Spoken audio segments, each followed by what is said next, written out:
बादशाह सलामत दरबारियों के दरमियान मौजूद थे। दरबारियों में बादशाह सलामत को खुशखबरियां सुनाने का मुकाबला जारी था। बादशाह सलामत बहुत खुश थे। हर अच्छी खबर उनके कानों में रस घोलती थी। उन्हें ये महसूस हो रहा था कि वो दुनिया के सबसे कामयाब हुक्मरान हैं। उनकी हदूदे सल्तनत में शेर और बकरी एक ही घाट पर पानी पी रहे हैं। राया इतनी खुशहाल हो चुकी है कि मुलाजमीन मिलना दुश्वार हो गए हैं। अमनो अमान की हालत इतनी मसाली है कि हर शहर में कोतवाली का अमला हाथ पर हाथ धरे बैठा है। बाजारों में चहल पहल है। ताजरों के पास अशिया सरफ के अंबार लगे हुए हैं और राया जोली फिला फिला कर बादशाह सलामत की दराजी उम्र के लिए दुआएं करने में हमा वक्त मशगूल है। सल्तनत और राया के बारे में ऐसे तमाम खुशगवार हालात की खबरों का वाहिद जरिया बादशाह सलामत के यही दरबारी थे, जो बादशाह सलामत से इतनी मोहब्बत करते थे कि जहाँ उनका पसीना गिरे दरबारी उस जगह अपना खून बहाने के लिए तैयार बैठे रहते थे। और ये तो जाहिर है कि तारीख के ऐसे नादरुल वजूद हुक्मरान की जान इतनी कीमती थी कि मजाल है कि उनके दरबारियों का हल्का तोड़कर कोई परिंदा भी पर मार सकता।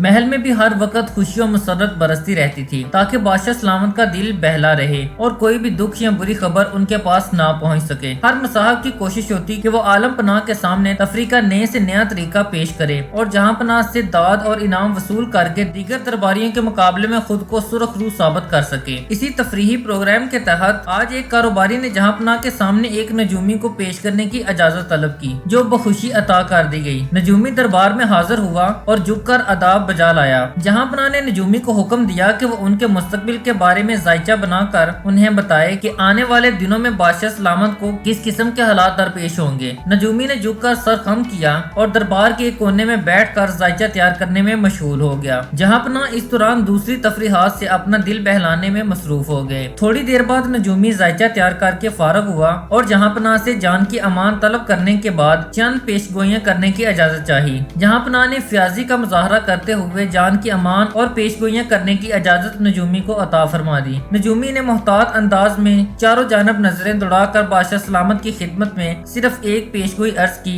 और कहा, आलम पनाह, अगर मुल्क के हालात ऐसे ही खराब रहे तो चंद ही हफ्तों में आपकी राया आपके खिलाफ बहुत बड़ी बगावत करने वाली है। ये पेशगोई सुनकर पूरे दरबार में सुनाटा छा गया। खुद बादशाह सलामत हैरान रह गए। चंद लम्हों के सुनाटे के बाद अचानक चारों जानब से एक शोर बुलंद हुआ। दरबारी तलवार निकालकर नजूमी की जानब लपके। चारों तरफ से दौड़ो पकड़ो का एक शोर बुलंद हुआ, लेकिन बादशाह सलामत गर्जदार आवाज में दौड़ते हुए तख्त से उठकर मुसाहिबीन पर बरस पड़े और हुक्म दिया कि नजूमी को अपनी बात मुकम्मल करने का मौका दिया जाए। तमाम मुसाहिबीन अपना सा मुंह लेकर रह गए। जो दरबारी नजूमी को दरबार में लेकर आया था उसका बस नहीं चल रहा था, वरना वो नजूमी का गला दबा देता। नजूमी ने उसे खुल्लम खुल्ला धोखा दिया था और बजाय बादशाह सलामत को मुस्तकबिल के सुहाने ख्वाब दिखाने के उन्हें हकीकत बताने पर तुल गया था। नजूमी ने बादशाह सलामत की खिदमत में अर्ज किया, हजूर वाला, आपकी राया भूखों मार रही है। चोरी डकैती और राहजनी आम है। आपके तमाम वज़रा और मुसाहिबीन ने आपकी राया पर जुल्म और सितम के वो पहाड़ तोड़ रखे हैं कि राया के लिए एक एक सांस लेना दुश्वार हो रहा है। बादशाह सलामत सर झुकाकर ये सोचने लगा कि आखिरी मर्तबा कब उनकी राया से बराह रास्त मुलाकात हुई थी, लेकिन उन्हें याद नहीं आ रहा था क्योंकि उस मुलाकात को बरसों गुजर चुके थे। हाँ, ये जरूर था कि आखिरी मुलाकात के बाद ही उनके मुसाहिबीन ने बादशाह सलामत की राया में जबरदस्त मकबूलियत के पेश नजर ये मशवरा दिया था कि उनके मुखालफीन जहां पनाह की अवाम में इस मकबूलियत को बर्दाश्त नहीं कर सकेंगे और वो साजिश करके जहां पनाह की जिंदगी को खत्म करने की कोशिश भी कर सकते हैं। इसलिए मुसाहिबीन ने जहां पनाह के गिर्द मुहाफिजों का पहरा सख्त करके उन्हें राया से अलग थलग कर दिया था। वो दिन था और आज का दिन जहां पनाह को अपनी राया का हाल उनके अपने उन्हीं मुखलिस मुसाहिबीन की ज़बानी मालूम होता रहता था और जहां पनाह मुतमिन थे कि उनकी सल्तनत में दूध और शहद की नहरें बह रही हैं। लेकिन आज उस नजूमी ने गोया अपनी जान हथेली पर रख कर बादशाह सलामत की आंखें खोल दी थी। बादशाह ने फौरी फैसला करके उस पर अमल दरामद भी कर दिया, जिसके नतीजे में चंद ही महीनों के अंदर बादशाह को राया में खोई हुई मकबूलियत भी दोबारा हासिल हो गई। मुल्क में अमनो अमान भी हो गया